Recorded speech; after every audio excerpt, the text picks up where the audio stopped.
오늘은 생명의 삶 17일차 표징을 구하는 연약함, 믿음을 주시는 하나님이라는 제목으로 함께 말씀의 은혜 나누도록 하겠습니다. 오늘 본문은 기드온이 하나님의 소명을 받은 뒤에 이제 실제적인 전쟁의 현장을 경험하게 되는 그 첫 시작을 보여주고 있습니다. 미디안이 아말렉과 동방 사람들을 다 모아서 13만 5천 명이라는 연합군을 결성하였습니다. 그리고 나서 이스라엘 골짜기에 진을 치게 되죠. 근데 여기서 말하는 이 골짜기는 우리가 흔히 생각하는 산 골짜기가 아니라 산과 산 사이에 있는 평지를 말하고 있습니다. 이 이스라엘 골짜기는 이스라엘의 곡창지대이기 때문에 이번에도 미디안이 이스라엘의 모든 곡식을 약탈하고자 이스라엘 골짜기, 이스라엘 평지에 모여 있는 것이지요.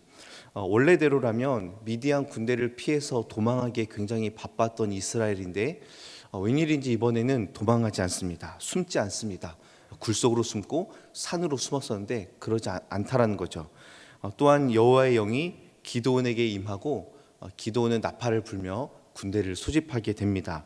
므낫세 지파 그리고 아셀, 스불론, 납달리 지파에게 소집을 하고 그들은 또 소집에 응하여서 모이게 됩니다.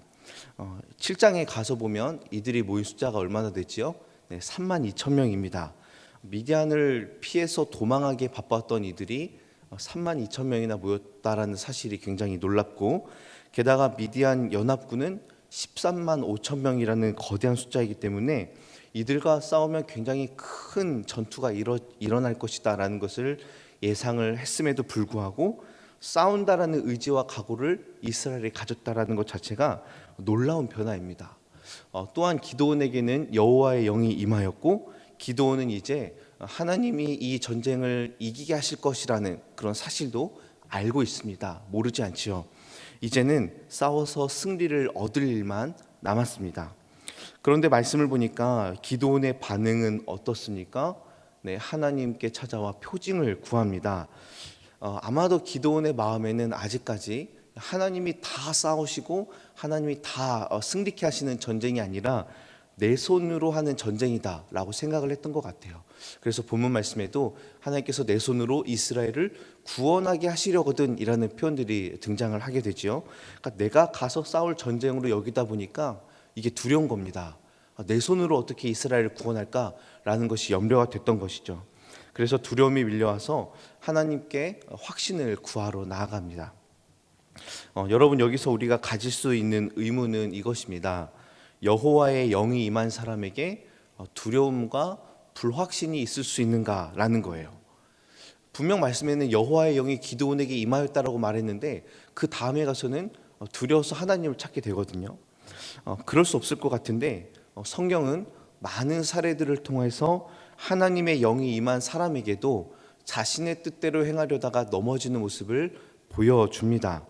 여호와의 영이 삼손에게 임했지만 삼손은 불순종하였죠. 율법과 규례를 어겼습니다.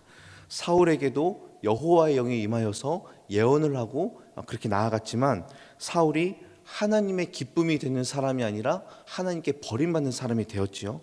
심지어 사울의 전령들, 그러니까 사울이 데리고 있던 그 수하들에게도 여호와의 영이 임한 적이 있습니다. 즉 하나님의 영이 임하는 순간 하나님의 목적과 뜻에 따라서 그 특정한 사람을 사용하시긴 하지만 그것이 반드시 그 사람의 순종 여부를 결정하는 것은 아닙니다. 즉 하나님께서는 당신의 뜻과 계획에 따라서 그 사람을 사용하시고자 여호와의 영이 임하여 그 사람을 자신의 뜻에 맞게 하나님이 일하시지만 이것이 곧바로 그 사람의 거룩과 경건으로 직결되지는 않다라는 것을 성경의 많은 사례들이 보여주고 있습니다. 기드온 역시도 하나님의 영이 임하는 순간 아마 확신을 가지고 나팔을 불며 군대를 소집하였지만 그 마음 한쪽에는 아직도 불확신이 있었던 거예요. 그래서 양털 한 뭉치로 하나님의 뜻을 확신하고자 구한 것이지요.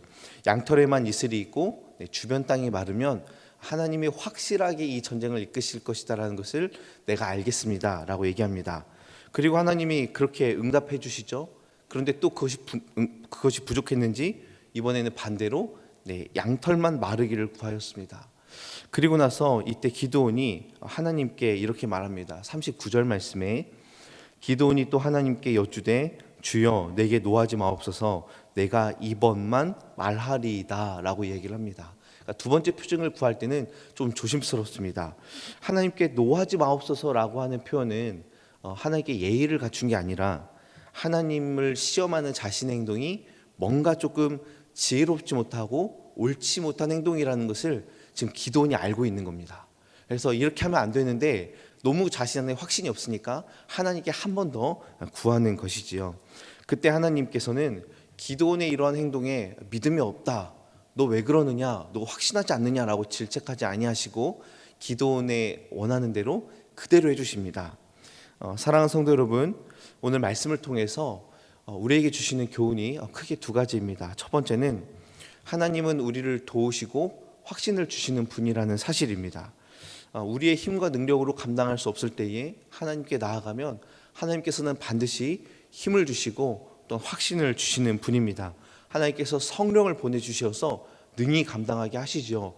우리에게는 힘과 능력과 지혜가 없습니다. 그러나 우리 주 성령께서, 보혜사 성령께서 우리에게 임하시는 순간 우리는 능히 감당할 줄로 믿습니다. 그리고 확신을 주셔서 머뭇거리지 않을 때에 하나님께서는 그 일을 그대로 밀고 가시죠. 그러므로 우리가 해야 될 일은 무엇입니까? 날마다 성령을 구하시고 또 성령께서 내 안에 깊이 내주하셔서 마음껏 일하시도록, 하나님 내 뜻과 내 생각과 내 계획이 먼저 앞서가는 것이 아니라 우리 주 성령께서 내 안에 깊이 임재하여 주셔서 나를 마음껏 사용하시고 주의 뜻대로 행하시옵소서라는 이런 고백이 있어야 될 줄로 압니다. 그래서 우리는 먼저 해야 될 것이 우리의 모든 주도권을 내려놓고 성령이 일하시도록 우리를 내려놓는 것이죠. 그렇지 않고 내 힘으로 하다 보면 온전히 뜻을 이루지 못하고 혹은 하나님의 뜻 가운데 우리가 온전히 서지 못할 것입니다. 저와 여러분이 성령의 충만함을 오늘 하루도 받고 주님의 도우심과 확신함으로 오늘 하루 승리하시길 주님의 이름으로 축복합니다. 두 번째로는 하나님의 일하심의 다양함을 우리가 인식하고 또 인정하고 순종해야 됩니다. 오늘 본문처럼 하나님께서는 특별한 방법으로 기드온에게 확신을 주셨습니다. 우리가 사실 원하는 것이 때로는 이것이지요. 뭔가 확실한 방법, 뭔가 하나님의 확실한 표징이 있어서 내가 좀 이 일을 진행했으면 좋겠다, 이 길로 갔으면 좋겠다라고 우리는 많이 원합니다. 하나님 특별한 뭔가를 저에게 보여주십시오 라고 이야기를 하지요. 왜냐하면 그 방법이 의심하지 않을 확실한 방법이기 때문입니다. 하나님께서 하나님의 기준에 특별한 방법이 필요하실 때에는 그 특별한 방법을 사용하여 우리를 깨우치시고 우리를 돌이키십니다. 그러니까 정상적인 어떤 일반적인 보편적인 방법으로 안 될 것 같을 때에는 하나님이 그런 비상적인 방법을 반드시 사용을 하세요. 그런데 문제는 왜 우리의 삶에 이런 기적적인 일과 특별한 방법과 하나님의 어떠한 특별한 체험들이 생각보다 많이 없느냐라는 거죠. 왜 하나님이 갑자기 딱 나타나셔서 말씀하시면 너무 확실하겠고 의심도 안 되겠고 분명히 결정하겠는데 왜 하나님은 나에게 그렇게 임하시지 않을까라는 문제입니다. 여러분, 하나님은 특별하게 역사하시기도 하지만 하나님의 질서 아래 보편적인 방법으로, 일반적인 방법으로 하나님의 질서 가운데에서 일하시는 경우가 더 많고 이것이 대부분을 차지합니다. 하나님이 나타나실 수도 있으시죠. 하나님이 특별한 방법을 쓸 수도 있고 하나님의 손으로 당장 해결할 수도 있지만 하나님은 그렇게 일하시지 않고 하나님의 보편적인 방법을 통해 일하시길 원한다라는 사실입니다. 그러므로 우리는 하나님의 일하심이 다양하고 또 보편적인 방법을 쓰실 때가 더 많다라는 것을 인정하고 그것에 순종해야 될 줄로 압니다. 어떤 이들은 특별한 하나님의 응답만 구하고 보편적이고 일반적이고 자연적인 방법은 마치 하나님이 일하시지 않는 것처럼 여길 때가 있습니다. 여러분, 그러나 그것은 건강한 신앙생활의 방식이 아니지요. 말씀을 볼 때 하나님 깨닫게도 하시고요, 기도할 때에 나의 마음 가운데 어떤 감동을 주시기도 하시고 사람들을 통해 일하시기도 하시고 때로는 하나님 뜻이 아닐 때에는 하나님 침묵하시기도 합니다. 그러므로 우리는 이런 다양한 일하심의 하나님의 방식을 인정하고 깨달아 하나님이 하나님의 때에 역사하실 것을 기대하며 나아갈 줄로 믿습니다. 하나님께서 분명한 것은 하나님께서 어떤 방법으로든 우리 가운데 임하여 주시고 우리와 대화하기를 원하시고 우리를 다스리시고 하나님의 뜻을 깨닫게 하시며 믿음의 길을 지금도 걷게 하기를 원한다라는 사실을 여러분 잊지 마시길 바랍니다. 그러므로 저와 여러분은 날마다 하나님께서 영안을 열어주시어 하나님의 말씀과 역사하심에 민감하게 반응하고 주님의 뜻 가운데 나아가길 간절히 소원합니다.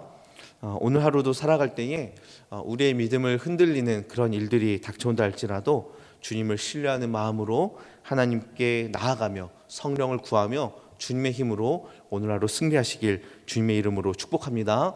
기도하겠습니다.